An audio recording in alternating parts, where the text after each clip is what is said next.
Bro, Wii games on my iPhone, and Apple doesn't want you knowing this. And if you go to the App Store thinking you found it, that's the trap. Fake app, read the reviews, people got played. So here's how you actually do it.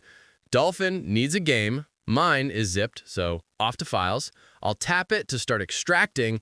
Now this thing is 2.2 gigabytes, so it's going to take a minute. I'm speeding this up for you, but just let it do its thing. Don't close the app, just leave your phone alone and let it finish. While this extracts, look, the whole iOS community is basically gatekeeping this right now. Every tech expert on YouTube is straight up lying, claiming DolphiniOS is dead, or you need a Mac and some messy alternative methods that break entirely in 2 days. It's a joke. I actually secured this clean working setup right on AppWiz, avoiding the annoying developer processes.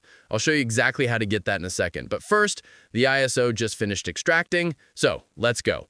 Jumping right back over to Dolphin, I'm tapping the file, and Mario Kart is sitting right there in the library.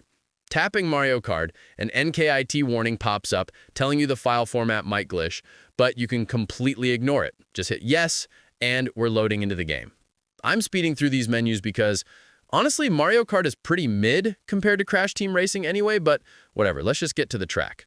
Look at this, running natively. Perfect 60 frames, zero stuttering, right on the iPhone. No crashing, no weird audio glitches, just pure gameplay. This isn't some garbage cloud streaming setup where your inputs lag out every time your Wi-Fi drops, but controls feel instantly responsive and the phone isn't even overheating. You're literally holding a GameCube in your pocket while everyone else is dealing with trash browser ports.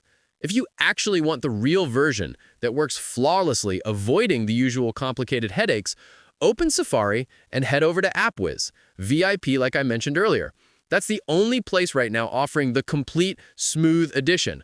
No App Store traps, no computer required. Just grab it straight from there and let it load. And boom, instantly back on the track, making everyone else look stupid.